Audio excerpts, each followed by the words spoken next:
This video is the second part of the discussion on theories of first language acquisition. This video will focus on the developmental or interactionist perspective on language acquisition. Developmental or interactionist perspective.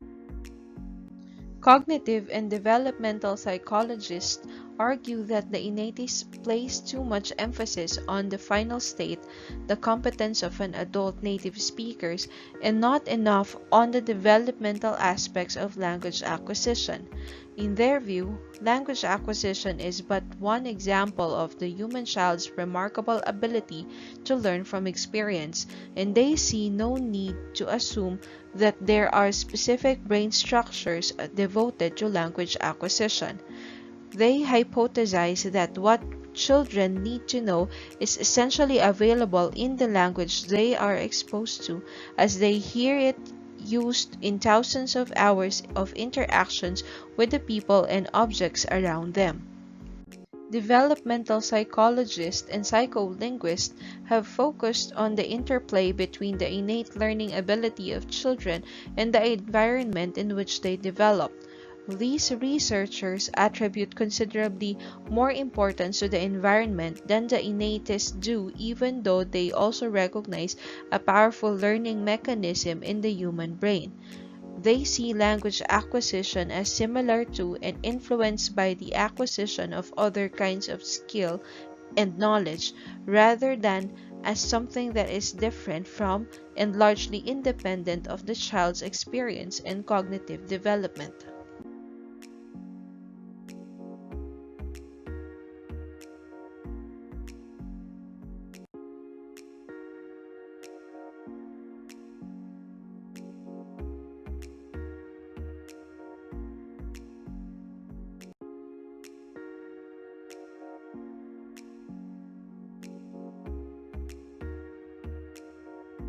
Piaget's cognitive development theory. One of the earliest proponents of the view that children's language is built on their cognitive development was the Swiss psychologist and epistemologist Jean Piaget. In the early decades of the 20th century, Piaget observed infants and children in their play and in their interaction with objects and people. Jean Piaget is one of the most influential figures in developmental psychology. According to Piaget, development takes place in a sequence of well-defined stages. In order to reach a certain stage of development, the child must have gone through all the preceding stages. Piaget identified four principal stages of cognitive development. Sensory motor stage. At birth, the child has only innate reflexes, and in the first stage, which Piaget called the sensory motor period, behavior is organized around sensory and motor processes. This stage lasts through infancy until the child is about 2 years old. A primary development in this period is the attainment of the concept of object permanence, that is, realizing that objects have continual existence and do not disappear as soon as they go out of view. Indeed, Piaget divided the sensory motor period into 6 substages depending on the progress made towards object permanence.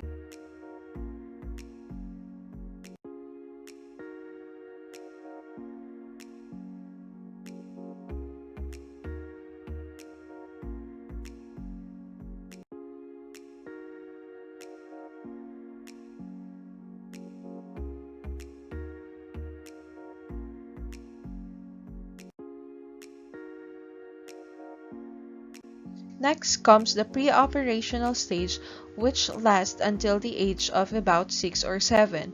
This stage is characterized by egocentric thought, which means that these children are unable to adopt alternative viewpoints to their own and are unable to change their point of view.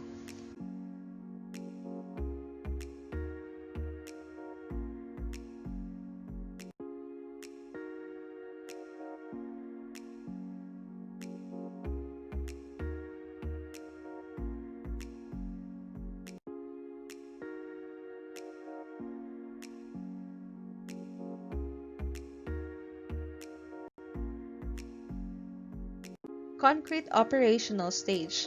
The concrete operational stage lasts until the age of about 12. The child is now able to adopt alternative viewpoints.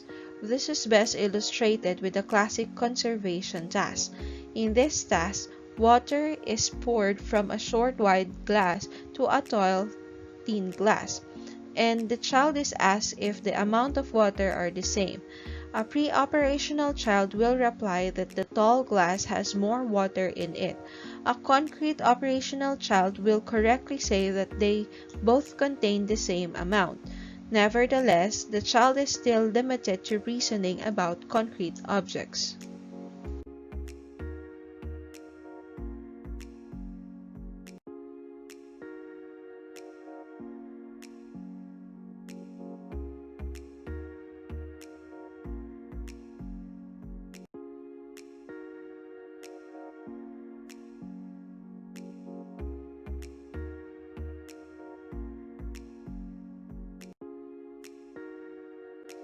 Formal operation stage.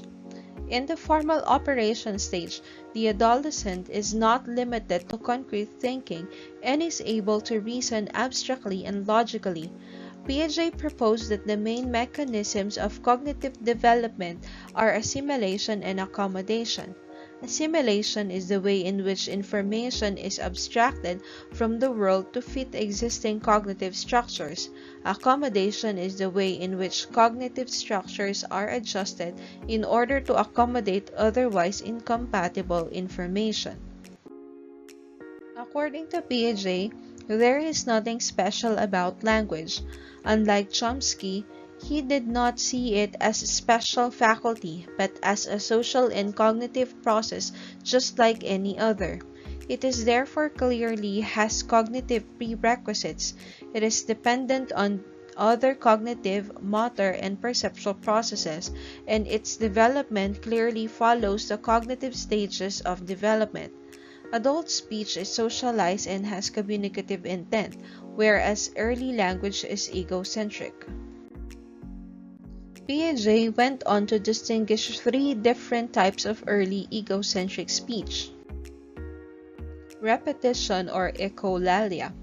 Repetition or echolalia, where children simply repeat their own or others' utterances.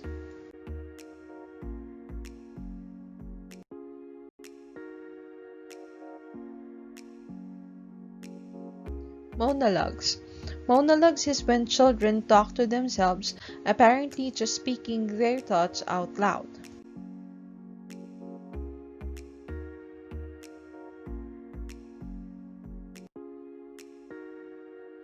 Group or collective monologues. Group or collective monologues is where two or more children appear to be talking appropriate turns in a conversation but actually just produced monologues. For Piaget, cognitive and social egocentrism were related.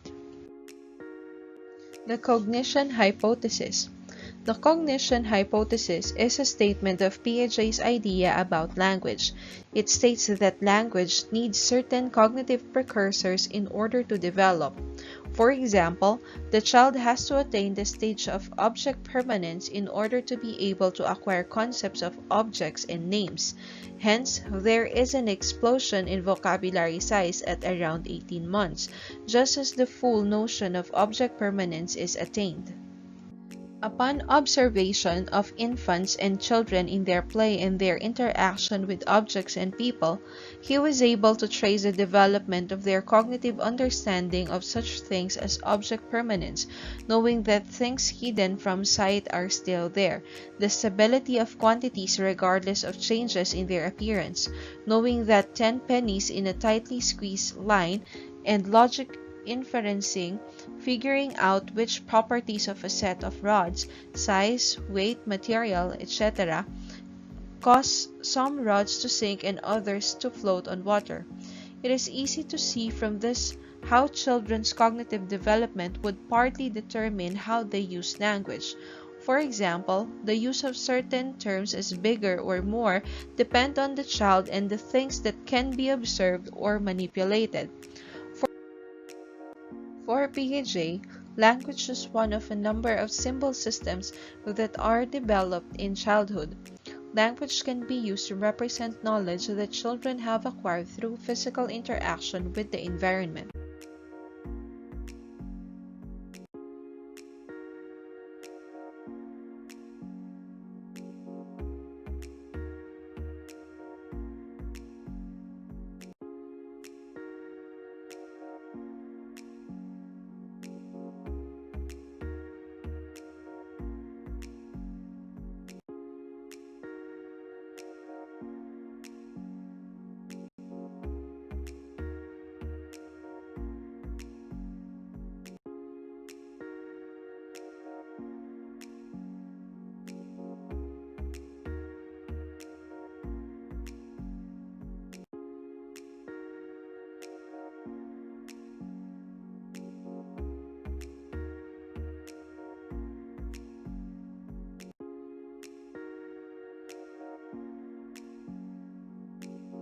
Vygotsky's zone of proximal development.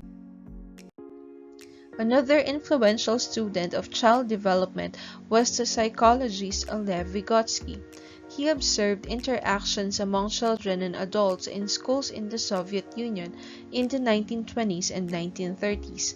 He concluded that language develops primarily from social interactions. He argued that in a supportive and interactive environment, children are able to advance to higher level of knowledge and performance. Vygotsky referred to this metaphorical place in which the children could do more than they would be capable of independently as the zone of proximal development, or ZPD. He observed the importance of conversations that children have with adults and with other children, and saw in these conversations the origins of both language and thought. Vygotsky explains the ZPD as follows. The child is able to copy a series of actions which surpass his or her own capacities, but only within limits. By means of copying, the child is able to perform much better when together with and guided by adults than when left alone, and can do so with understanding and independently. The difference between the level of solved tasks that can be performed with the adult guidance and help and the level of independently solved tasks is the zone of proximal development. When children come across a problem they cannot solve themselves, they turn to others for help. Thus, collaboration with another person is important for a child to learn. Otherwise, development would not be possible. Learning collaboratively with others precedes and shapes development. A good example of this process is said to be the development of literacy. Vygotsky asserts that through using language, children take part in the intellectual life of the community. In order to negotiate meaning, collaboration between the child and the members of the community is required. Considering language education, instruction creates the zone of proximal development, stimulating a series of inner developmental processes. According to the ZPD, assistant performance and collaboration are crucial for learning and development. Vygotsky's view differs from Piaget's. Piaget saw language as a symbol system that could be used to express knowledge acquired through interaction with the physical world. For Vygotsky, thought was essentially internalized speech, and speech emerged in social interaction.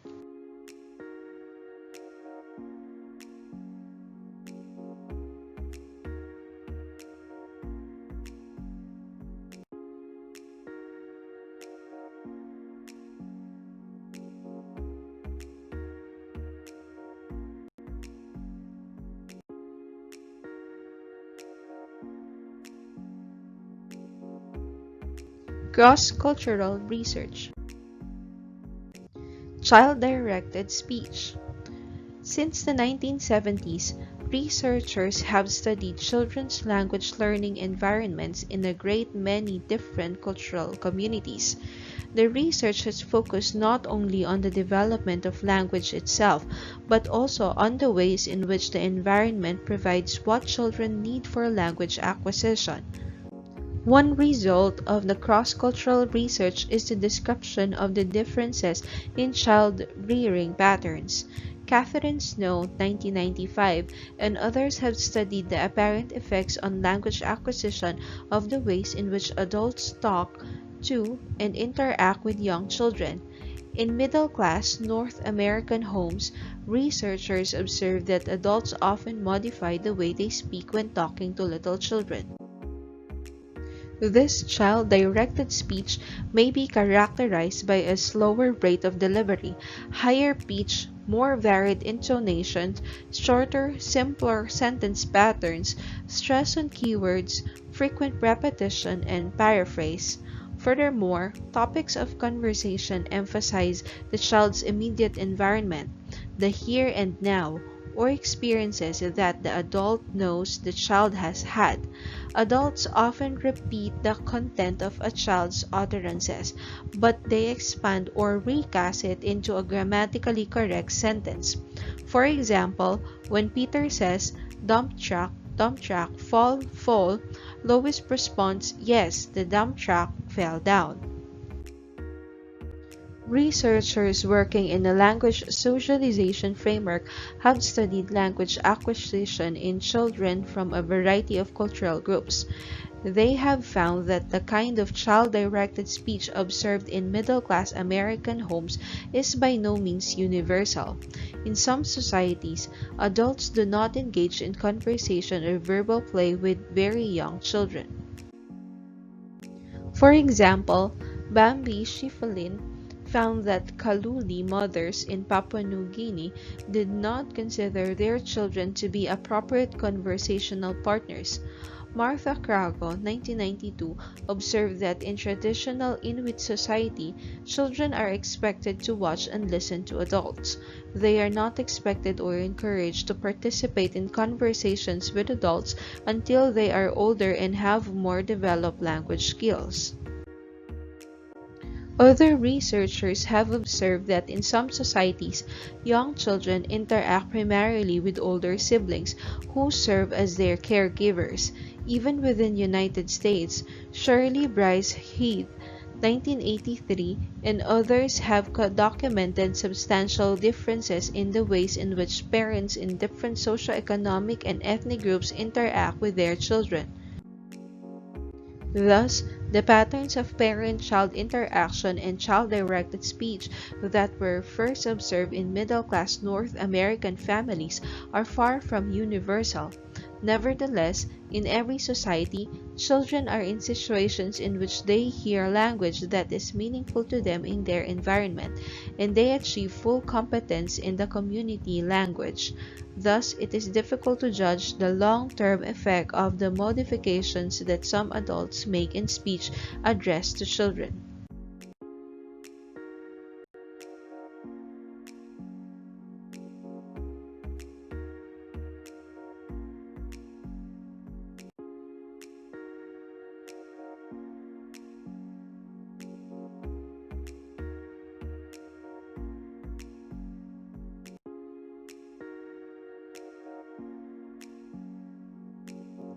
The importance of interaction.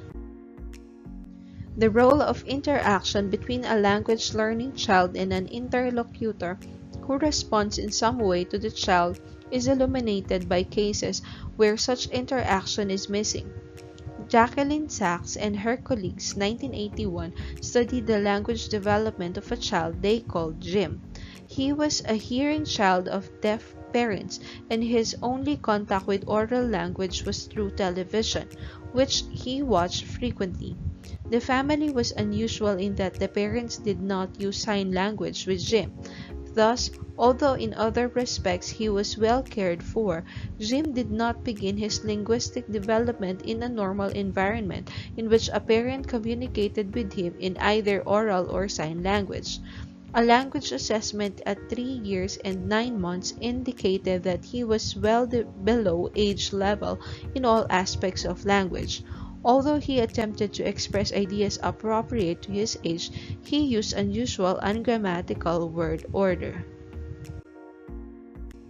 When Jim began conversational sessions with an adult, his expressive abilities began to improve. By the age of 4 years and 2 months, most of the unusual speech patterns had disappeared, replaced by structures more typical of his age. Jim's younger brother Glenn did not display the same type of language delay. Glenn's linguistic environment was different in that he had his older brother as a conversational partner. Jim showed very rapid acquisition of the structures of English once he began to interact with an adult on a one-on-one basis. The fact that he had failed to acquire language normally prior to this experience suggests that impersonal sources of language such as television or radio alone are not sufficient. One-on-one interaction gives the child access to language that is adjusted to his or her level of comprehension. When a child does not understand, the adult may repeat or paraphrase. The response of the adult may also allow children to find out when their own utterances are understood. Television, for obvious reasons, does not provide such interaction. Even in children's programs where simpler language is used and topics are relevant to younger viewers, no immediate adjustment is made for the needs of an individual child. Once children have acquired some language, however, television can be a source of language and cultural information. And that ends this video on the second part of Theories of First Language Acquisition. Please do not forget to like and subscribe on this channel.